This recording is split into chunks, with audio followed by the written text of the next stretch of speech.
En commission, Nostradamus, quelle raison a-t-il voulu éditer des centuries après avoir eu la gloire finalement avec ses almanachs?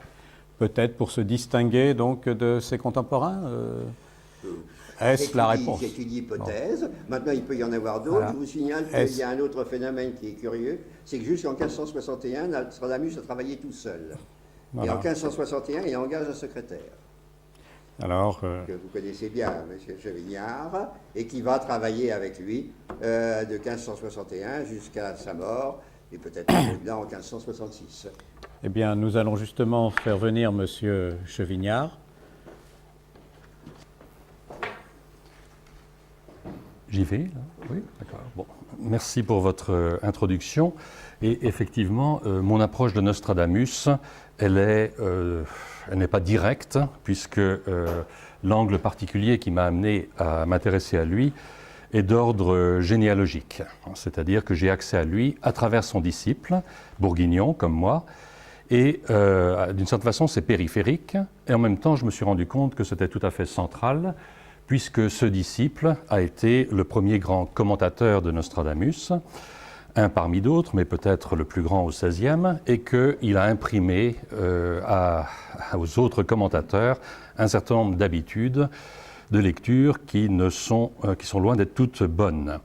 Donc j'ai en 1996 publié un premier article dans Bibliothèque d'Humanisme et Renaissance, un autre plus long sur ce disciple, qui est une esquisse biobibliographique dans les mémoires de l'Académie de Dijon en 1996.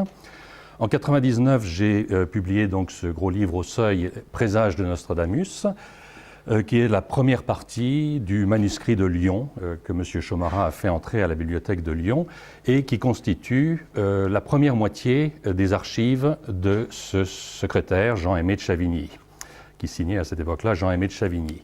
La seconde moitié des archives, on ne sait pas où elle est. Elle sortira peut-être aussi d'un grenier un jour. Elle serait fort intéressante parce qu'elle donne une lecture, donc une relecture des centuries, revue et corrigée, d'après la page de titre, qui a été décrite au XVIIIe siècle, et une vie de Nostradamus.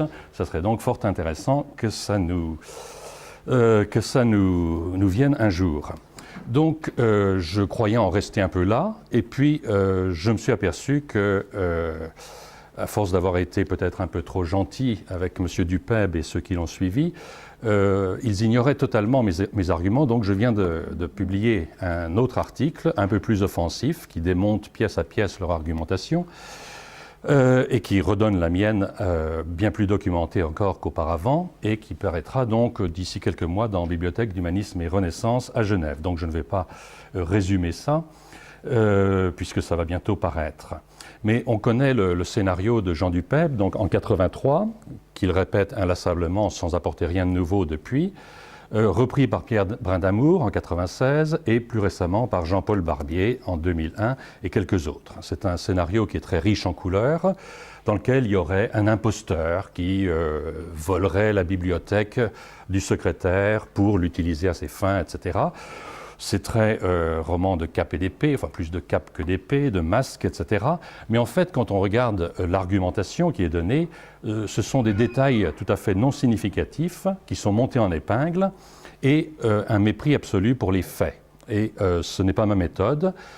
Je sais qu'il faut se méfier de beaucoup de choses, l'obsession du faux, de l'imposture, de la manipulation des textes.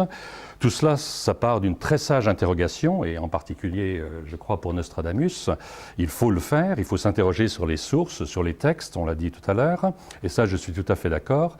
Mais quand on va trop loin dans ce domaine, ça finit par être contre-productif, parce qu'on ne sait plus où est le faux, où est le vrai, où le vrai est également faux, et on n'a plus rien de solide.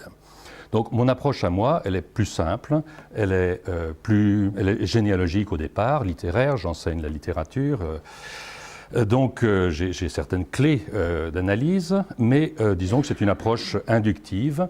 Je cherche des indices comme professeur de littérature, comme historien, et à partir de ces indices, eh bien, j'essaie de suivre le faisceau pour assurer les bases, en scrutant les archives, ce que mes prédécesseurs n'ont jamais fait. Je ne sais pas s'ils sont jamais venus en Bourgogne voir les textes, mais Je n'ai pas l'impression, d'après ce qu'ils écrivent.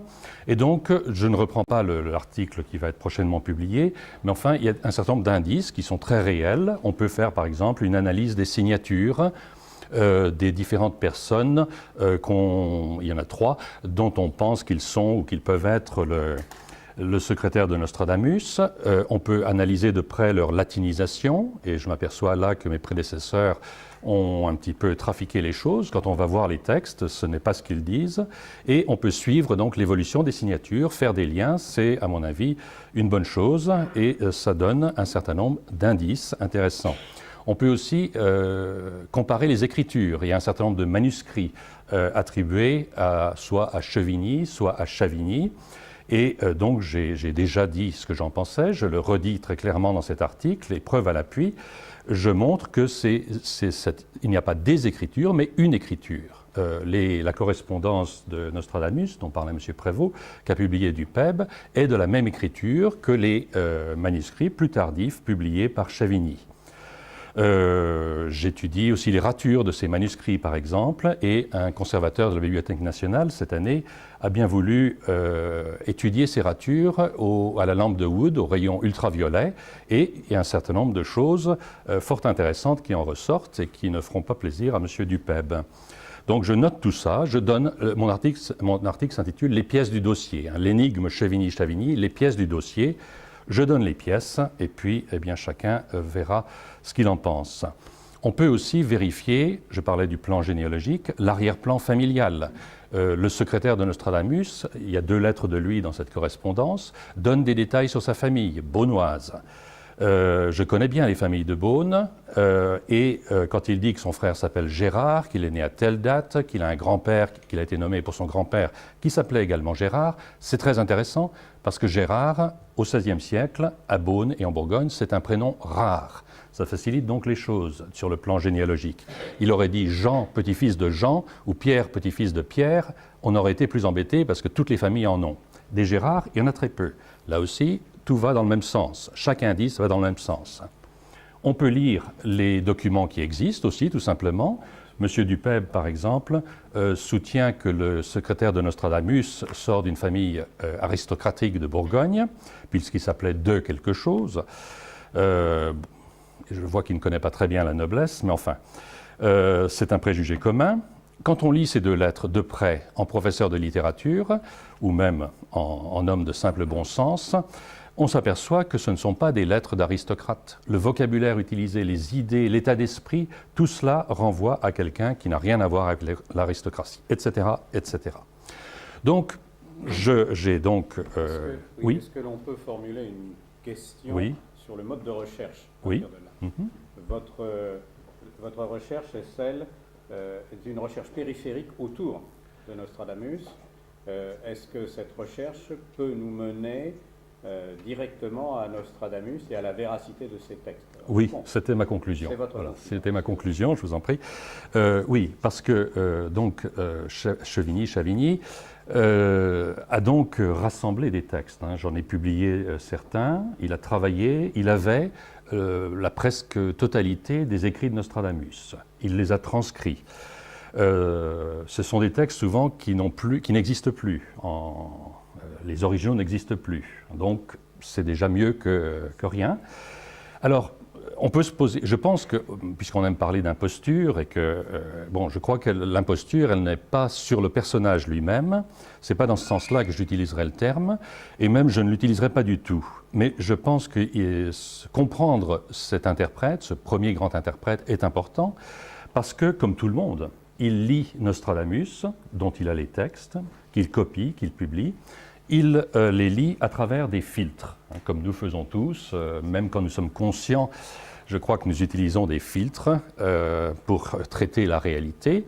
Et je dirais, et ce sera ma conclusion, que quand on lit Nostradamus à travers Chavigny, ou quand on recherche Nostradamus à travers Chavigny, et quelquefois c'est absolument nécessaire parce qu'il n'y a pas d'autres traces de Nostradamus que ce qu'il veut bien nous donner, eh bien, il faut être conscient de ces filtres. Alors, brièvement, je ne vais pas insister dessus lourdement, oui, le premier filtre, il est tout simplement celui d'un poète. C'est un filtre esthétique, littéraire.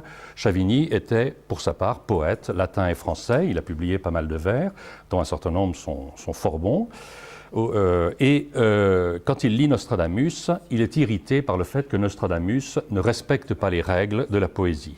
Et donc, premier filtre, il corrige. Il corrige, et donc, ça fait des meilleurs vers, mais c'est déjà de l'interprétation. Deuxième filtre, c'est un filtre politique et théologique, parce que Chavigny est un catholique très proche, et même dans la Ligue, quand on voit ses fréquentations, il est ligueur, et donc il tire Nostradamus du côté catholique. Il nie tout ce qui n'est pas catholique. On parlait de ses affinités protestantes, il les masque, ses origines juives, il les nie, et il tire Nostradamus toujours du côté politique et théologique. Et le dernier filtre, si je peux finir là. Oui, d'accord. Le dernier filtre, c'est le filtre affectif, c'est-à-dire que ça tient à la psychologie du disciple, et ça on en a des exemples dans tous les siècles. Le disciple a vite fait, une fois le maître disparu, de se l'approprier, tout en croyant peut-être le refléter. Et je crois que là, il y a des choses très intéressantes à étudier. Cette mainmise sur l'œuvre du maître. Et donc, mon but prochain, c'est de publier une biographie de Chavigny, afin d'essayer de lui donner une épaisseur humaine, et que cette épaisseur humaine nous mène à comprendre comment il a lu Nostradamus, souvent dans le texte même, mais comment aussi il a pu manipuler le texte. Je pense qu'il y a des questions parmi la commission. Monsieur Patel. Simplement,